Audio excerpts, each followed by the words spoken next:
High everyone, नमस्ते। Food and beverage नेपालमा यहाँहरूलाई पुनः स्वागत छ। आज म फेरि यहाँहरूमाझ उपस्थित भइसकेको छु एउटा नयाँ भिडियो लिएर।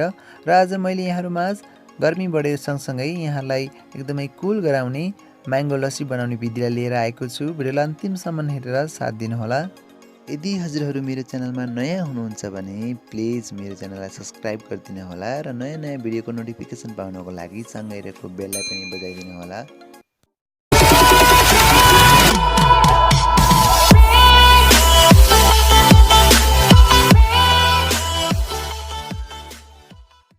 म्याङ्गो लस्सी बनाउनको लागि हामीले 1 ग्लास दही लिएका छौँ। हजुरहरूले दही आफ्नो आवश्यकता अनुसार लिन सक्नुहुन्छ। त्यस्तै गरी एउटा आँपलाई हामीले यहाँ तासेर लिएका छौँ, यसलाई मसिनो गरेर लिएका छौँ। त्यस्तै गरी हामीले चिनी लिएका छौँ। चिनी चाहिँ हजुरहरूले आफूलाई गुलियो कतिको मनपर्छ त्यो अनुसार लिन सक्नुहुन्छ। त्यस्तै गरी हामीले आइस क्युबका टुक्राहरू लिएका छौँ। त्यस्तै यहाँ हामीसँग छ काजु र किसमिस, यो चाहिँ हामीले डेकोरेसनका लागि युज गर्छौँ।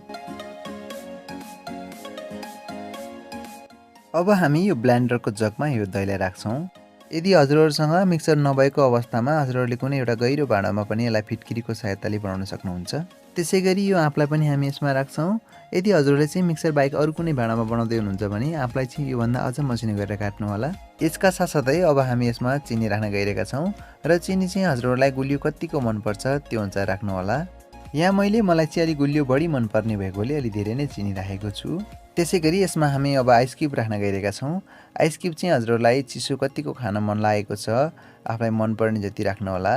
आइस क्युब फेरि धेरै पनि नराख्नु होला, त्यस्तो गऱ्यो भने चाहिँ लस्सी पनि पातलो हुन्छ।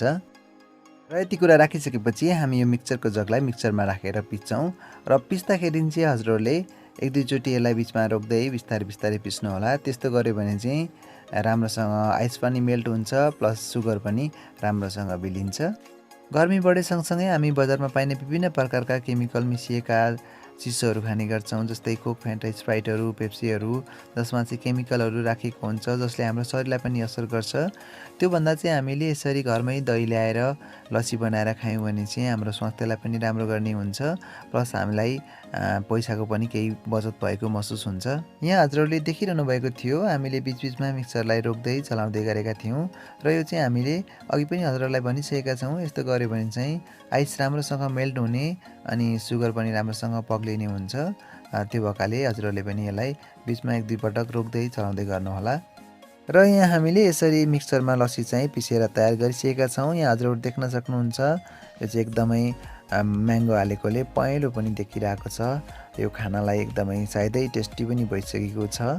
र यहाँ हामीले एउटा ग्लासमा यो लस्सीलाई राख्यौँ र अब हामीले अघि लिएको काजु र किसमिसलाई लस्सीको माथिबाट राखिदिन्छौँ। यसमा हजुरहरूले अरू पनि जस्तै नरिवल, बदाम, पिस्ता, चेरी हजुरहरूलाई मनपर्ने कुनै पनि कुराहरू एड गरेर लिन सक्नुहुन्छ। हजुरहरूलाई हाम्रो म्याङ्गो लस्सी बनाउने विधि कस्तो लाग्यो? यहाँहरूको कुनै सल्लाह सुझाव पनि प्रतिक्रिया छ भने हामीलाई कमेन्ट बक्समा आएर लेखिदिनु होला। यहाँहरूको अमूल्य समय खर्चेर हाम्रो भिडियो हेरिदिनु भयो, यहाँहरूलाई धेरै धेरै धन्यवाद। यहाँहरूको बाँकी पल शुभ बितोस्। जय नेपाल।